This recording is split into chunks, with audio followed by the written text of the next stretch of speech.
अस्सलाम वालेकुम। उम्मीद है प्यारी बहनों आप सब खैरियत से होंगी। राजों भरी दुनिया ख़वातीन डाइजेस्ट में एक और नई कहानी, खामोश लम्हों का राज, episode 2, written by Fatima Baloch. Library की खिड़कियों से शाम की आखिरी रोशनी अंदर झांक रही थी। बाहर सेन में अंधेरों ने कैंपस को अपनी लपेट में लेना शुरू कर दिया था। परिंदों की चहचहाट मदम पड़ चुकी थी। हरीम अपनी किताबों में झुकी हुई थी कि अचानक कदमों की चाप सुनाई दी। वो चौंक गई। सामने ऐशाम खड़ा था। हरीम ने हैरानी से पूछा, ऐशाम, तुम्हारी तो तबीयत खराब थी और तुम घर जा चुके थे, फिर यहाँ कैसे? ऐशाम ने मुस्कुरा कर जवाब दिया, हाँ, वो असल में कुछ नोट्स रह गए थे, सोचा ले लूं, इम्तिहान करीब है ना।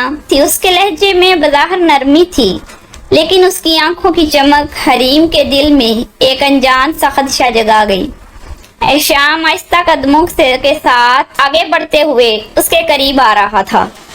एक खौफनाक लम्हा, कुछ ही देर बाद हरीम की आंखों के आगे अंधेरा छा गया। जब उसने होश संभाला तो खुद को एक अजनबी कमरे में पाया। इर्द गिर्द नीम अंधेरा था। खिड़कियों पर मोटे पर्दे लटक रहे थे। उसके हाथ कांप रहे थे, सांस बेकाबू थी, यादाश्त टुकड़ों में लौट रही थी। उसे धुंधला सा याद आया कि शाम ने उसे पानी का गिलास दिया था, शायद उसमें कुछ मिला हुआ था। और फिर वो लम्हे जिन्हें याद करके उसके आंखों से आंसू बह निकले। उसकी चीखें, उसकी मज़ाहमत और ऐशाम की सफाक हंसी, सब कुछ जैसे बदन पर जख्म बनकर बैठ गई हो। अब वो जान गई थी कि उसका एतमाद, उसकी नादानी ऐशाम के हाथों सबसे बड़ा हथियार बन गई। इसी दौरान बाहर शमाइला बेखबर थी। ऐशाम ने बड़ी सफाई से उसे बहला दिया था, तुम घर जाओ शमाइला, हरीम का काम ज्यादा है, मैं उसे ड्रॉप कर दूंगा।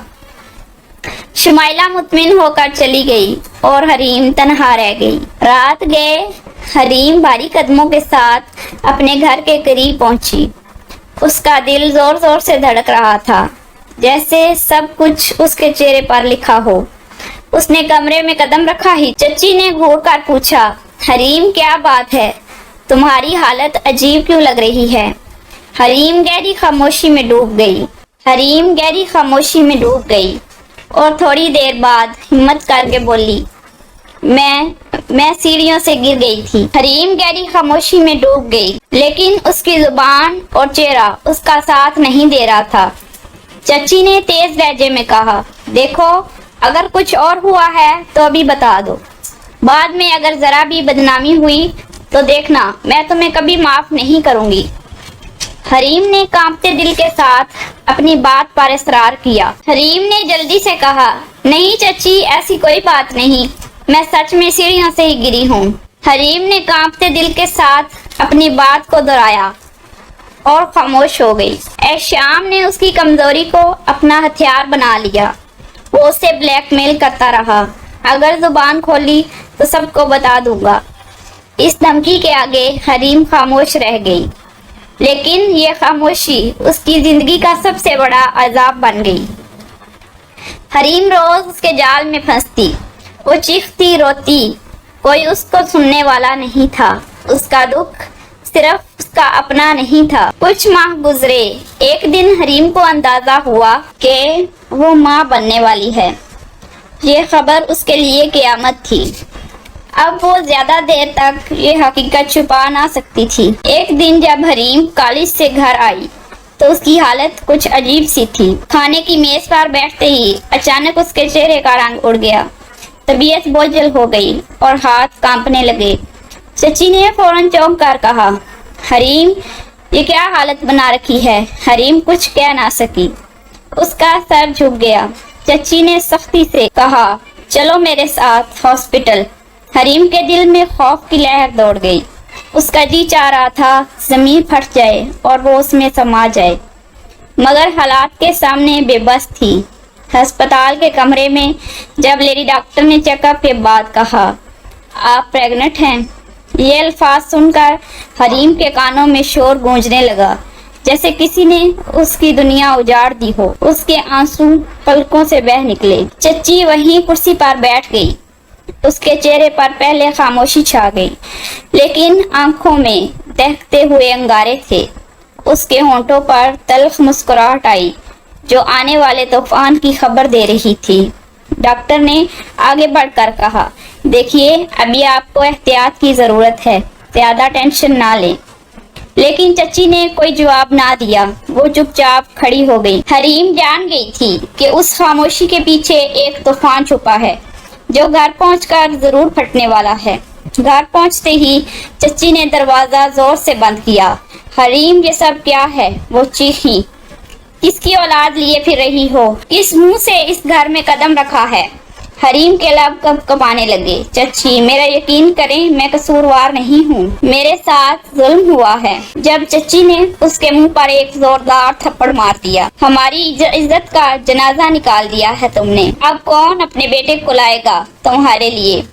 किसकी बहू बनोगी तुम? लोग क्या कहेंगे? चच्ची के अल्फाज जहर की तरह हरीम के दिल में उतर गए थे। तानों की बौछार थी। शरीफ खानदान की लड़की होकर ऐसा धब्बा लगाया है। शर्म नहीं आई? हमें दूसरों के सामने मुंह दिखाने के काबिल नहीं छोड़ा। हरीम सिसकती रही, हाथ जोड़ती रही। चच्ची, खुदा के लिए मेरा यकीन करें, मैंने कुछ नहीं किया। मेरे साथ जुल्म हुआ है। मगर चच्ची के कानों पर जूं तक न रेंगी। वो आंधी की तरह गहराई। अब बस, इस घर में तुम्हारे लिए कोई जगह नहीं। निकल जाओ यहाँ से। हरीम पर जैसे कयामत टूट पड़ी। उसने रोते हुए दहलीज पर नजर डाली, जहाँ वो बरसों से पनाह लेती थी। अब वही दहलीज इसके लिए अजनबी हो चुकी थी। चच्ची ने हरीम का बाजू पकड़कर उसे घर से बाहर निकाल दिया। चचा भी चच्ची के गुस्से के सामने कुछ न कर सके। चच्ची ने जोर से दरवाजा बंद करते हुए कहा, अगर किसी ने दरवाजा खोला तो मुझसे बुरा कोई नहीं होगा। अंधेरी गलियां, सुनसान रास्ते और आसमान पर छाए बादल उसकी तन्हाई के गवाह बन गए। उसकी आंखों में एक ही सवाल था, मेरी पनाह कहाँ है? मेरा सहारा कौन होगा? रात का सन्नाटा गहरा हो चुका था। हरीम के कदम लड़खड़ा रहे थे, आंखों से बहते आंसू उसके चेहरे पर छोटे छोटे नदियों की तरह बह रहे थे। वो ठोकरें खाती, वो सीधा दीवार के साथ जा लगी। आखिर मेरा कसूर क्या है? उसने सिसकियों में खुद से सवाल किया। उसके कानों में चची की तल्ख आवाज अब भी गूंज रही थी, इस लड़की के लिए इस घर में कोई जगह नहीं है। इस लम्हे उसे यूं लगा जैसे दुनिया की हर राह उस पर बंद हो गई हो। हरीम ने आसमान की तरफ देखा, टमटमाते सितारे, ऐसे यूं लगा जैसे सब उसकी तन्हाई का मजाक उड़ा रहे हों। सर्द हवा के झोंकों में वो कांपती रही। उसका दिल चाह रहा था कि जमीन फट जाए और वो उसमें समा जाए, लेकिन जिंदगी इतनी आसानी से हार नहीं मानती। इस अंधेरे में एक मदम सी रोशनी दूर गली के आखिरी कोने में झिलमिलाई। हरीम ने बेबसी से उसकी तरफ चलना शुरू कर दिया। रोशनी एक छोटे से पुराने मकान के दरवाजे पर जलती हुई लालटेन से आ रही थी। हिम्मत जुटाकर उसने दरवाजे पर दस्तक दी। कुछ लम्हों बाद एक उम्र रसीदा औरत बाहर निकली। उसके चेहरे पर थकन और तजर्बे की लकीरें थी, मगर आंखों में नरमी और सुकून का रंग था। बेटी, कौन हो तुम? रात गए कहाँ भटक रही हो? औरत ने नरम लहजे में पूछा। हरीम का ज़बर टूट गया। वो औरत के कदमों में गिर गई। मेरा कोई नहीं है, मुझे अपने घर से निकाल दिया गया है। औरत ने झुककर उसे सहारा दिया और अंदर ले आई। पुराना सा कमरा, मगर दिल को सुकून देने वाली फिजा। हरीम को लगा जैसे बरसों बाद उसे साया मिला हो। बेटी, रोने से बोझ हल्का होता है, मगर रास्ता नहीं मिलता। औरत ने उसके आंसू पोंछते हुए बोला, तुम चाहो तो ये घर तुम्हारा भी है। हरीम ने हैरत से औरत को देखा, लेकिन आप तो मुझे जानती तक नहीं है। औरत ने जवाब दिया, मेरा नाम परवीन है, मैं नर्स हूँ। इंसानियत का काम है कि दुख देखकर हाथ बढ़ाओ। वो मुस्कुराई। जरूरतमंद को जानने की जरूरत नहीं पड़ती, बस पहचानने की जरूरत होती है। یہ سن کر حریم کی آنکھوں میں پہلی بار امید کی ایک نئی کرن جھلکی۔ وہ نہیں جانتی تھی کہ یہ عورت کون ہے، مگر شاید تقدیر نے اس کے لیے ایک نیا دروازہ کھول دیا تھا۔ دوسری طرف کالج میں سب حیران تھے۔ اگلے دن حریم غائب تھی۔ کلاس روم خالی لگ رہا تھا، جیسے کوئی سایہ باقی رہ گیا ہو۔ شمائلہ، جو اس کی سب سے قریبی دوست تھی، بے چین ہو گئی۔ یہ کیسے غائب ہو سکتی ہے؟ کل تک میرے ساتھ تھی، پھر اچانک کہاں گئی؟ لائبریری، کلاس روم اور ہاسٹل کے کمرے تک چھان مارے، مگر حریم کا کوئی نشان نہ ملا۔ کالج کی فضا میں سرگوشیاں گونجنے لگی۔ کیا حریم نے پڑھائی چھوڑ دی؟ کہیں اس کے رشتے کی بات تو نہیں طے ہو گئی؟ وہ تو اچانک غائب ہو گئی ہے۔ شمائلہ کا دل ڈوب رہا تھا۔ اسے لگتا تھا جیسے حریم کسی بڑی مصیبت میں ہے، لیکن اس کے پاس کوئی سرا نہیں تھا۔ احشام بھی چند دن چپ رہا۔ باہر سے وہ مطمئن نظر آتا تھا، دوستوں کے ساتھ ہنستا، باتیں کرتا، مگر اندر سے ایک عجیب سا خوف اس کے دل کو کاٹ رہا تھا۔ کہیں حریم نے سب کچھ بتا دیا؟ یہ خیال بار بار اس کے دماغ پر دستک دے رہا تھا، لیکن وقت گزرتا گیا اور کوئی خبر نہ ملی۔ دوستوں کے سامنے وہ بڑے فخر سے کہتا، وہ تو خود ہی کہیں بھاگ گئی ہوگی، ایسی لڑکیاں ہمیشہ مصیبت لاتی ہیں۔ مگر اس کے دل میں ہلچل ضرور تھی۔ وہ جانتا تھا کہ اگر کبھی سچ کھل گیا تو سب سے پہلے اس کی حقیقت دنیا کے سامنے آئے گی۔ دوسری طرف پروین کی چھت کے نیچے حریم نے پہلی بار سکون کی نیند لی۔ کئی دنوں بعد پہلی بار اس نے محسوس کیا اس کا کوئی دشمن نہیں، کوئی اسے دھتکارنے والا نہیں۔ پروین نے اسے پانی دیا اور کہا، بیٹی، زندگی امتحان ہے، مگر کبھی ہمت نہیں ہارنی چاہیے۔ حریم کی آنکھوں سے آنسو نکلنے لگے۔ دل ہی دل میں اس نے فیصلہ کر لیا کہ اب وہ مزید کمزور نہیں پڑے گی، وہ ظلم کا شکار نہیں بنے گی، لیکن وہ اب اپنی کہانی خود لکھے گی۔ کالج کی عمارت اب بھی رازوں میں خاموش ہے۔ ہر کوئی اپنی اپنی دنیا میں بے خبر، جیسے کچھ ہوا ہی نہ ہو۔ شمائلہ کی آنکھوں میں وہ پرانا شکوک پھر ابھر آیا تھا۔ وہ جانتی ہے کہ کہانی میں کچھ چھپا ہے، لیکن ثبوت اس کے ہاتھ نہیں آتا۔ ایک خاموش اذیت اس کے وجود کو کچوکے لگاتی۔ احشام باہر سے مطمئن اور پرسکون، جیسے سب کچھ اس کے قابو میں ہو، لیکن اس کے اندر کا خوف اور طوفان، کہیں یہ سچائی سب کے سامنے نہ آ جائے۔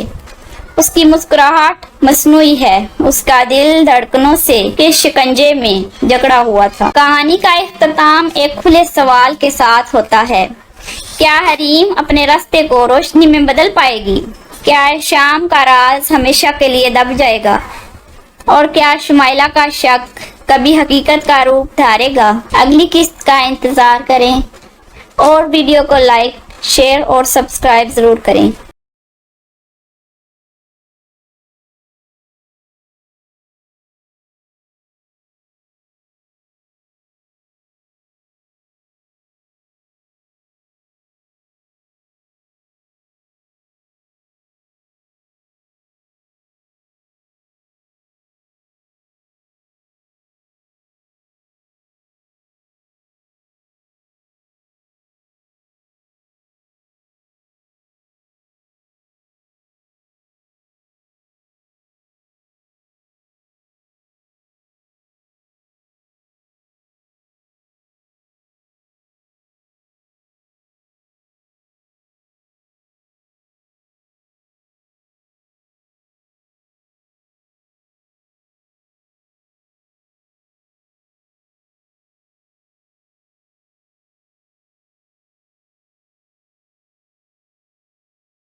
تھا.